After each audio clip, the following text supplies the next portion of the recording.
j'ai parfois des gens qui me disent, mais alors qu'est-ce qu'on fait? Qu'est-ce qu'on fait? Alors la première chose à savoir, c'est que les révolutions, les vraies, ne se font pas parce qu'avant il y avait des groupes. À Barcelone en 1937, quand ça a pété si fort que après, dans les régions d'Aragon et de Valence, il y a eu des centaines de villages où on a aboli l'argent, on a aboli l'État, où les paysans, les ouvriers se sont mis à mettre en marche des communautés.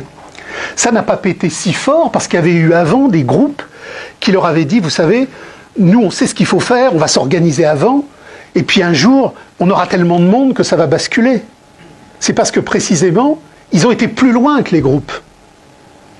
Donc ce qu'il faut comprendre, c'est que la logique partitiste, substitutiste à laquelle Marx s'est opposé dans la Première Internationale, c'était la logique en deux temps. On crée des groupes.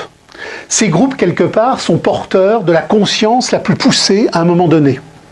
Ils sont donc plus en avance que... C'est donc des avant-gardes.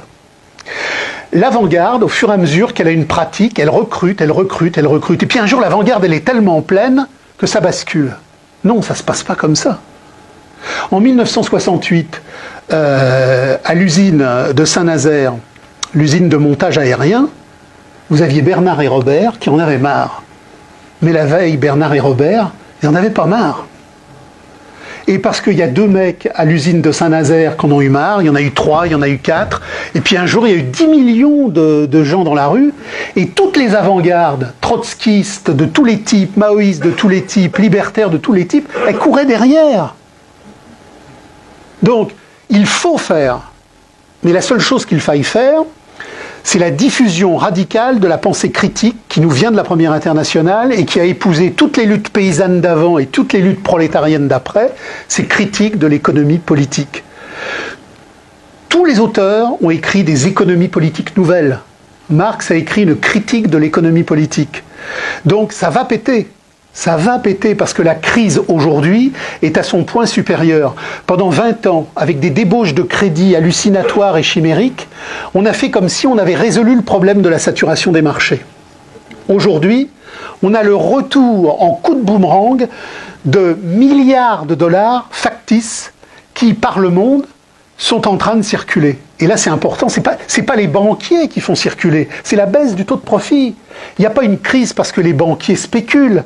La spéculation des banquiers n'est qu'un effet de la baisse du taux de profit et de la saturation des marchés. Mais demain, quand ça va péter, il faut qu'il y ait eu un maximum de tracts, un maximum de réunions, un maximum de rencontres entre des gens qui disent à bas le salariat, à bas l'État, à bas tous les partis, à bas la droite, à bas la gauche, à bas l'État, vive la communauté humaine, vive le retrouvé humain d'une communauté sans argent et sans État. Parce que demain, et ça c'est une phrase décisive d'Engels dans l'introduction des luttes de classe en France, demain notre ennemi, ce sera la démocratie pure. Ce sera la démocratie pure de tous les partis de la réaction capitaliste qui voudront nous remettre dans le circuit de l'économie et de la politique. Donc à bas l'économie, à bas la politique, et à partir de là, diffusons, rencontrons, agissons pour produire des jalons de conscience, mais pas qui courent après. Alors, moi je sais bien qu'il y en a parmi vous qui sont encore ce que j'appelle des nostalgistes. Ils croient que la nation va revenir, qu'on va pouvoir rétablir la politique, qu'on va pouvoir revenir en arrière. Non, non, non, non. Louis XVIII. La restauration, c'est toujours une caricature. Donc si nous voulons nous battre contre le mode de production capitaliste mondial, il ne faut pas lui courir derrière pour essayer de restaurer ce qu'il a liquidé. C'est fini, ce qu'il a liquidé ne revient jamais. Il faut se battre devant en mettant en marge d'une vraie frontière de classe entre le prolétariat et la classe capitaliste. Le prolétariat se bat pour s'insurger et s'autosupprimer. Nous sommes tous ici des prolétaires, condamnés, quel que soit notre niveau de revenu, à vendre notre force de travail, notre force de création, notre force de jouissance, tous les jours, dans un crétinisme narcissique, médiatique, débile, dans des joies factices, dans des reconnaissances pathogènes. Cette vie de merde, nous ne la voulons plus parce que nous n'avons qu'une existence. Donc si nous n'avons qu'une existence, battons-nous pour produire des jalons de conscience qui préfigurent la grande fracture qui arrive. La grande fracture bancaire mondiale où toutes les fictivités de crédit vont effectivement s'écrouler, c'est maintenant. Ça y est, elle arrive. C'est une affaire de quelques années.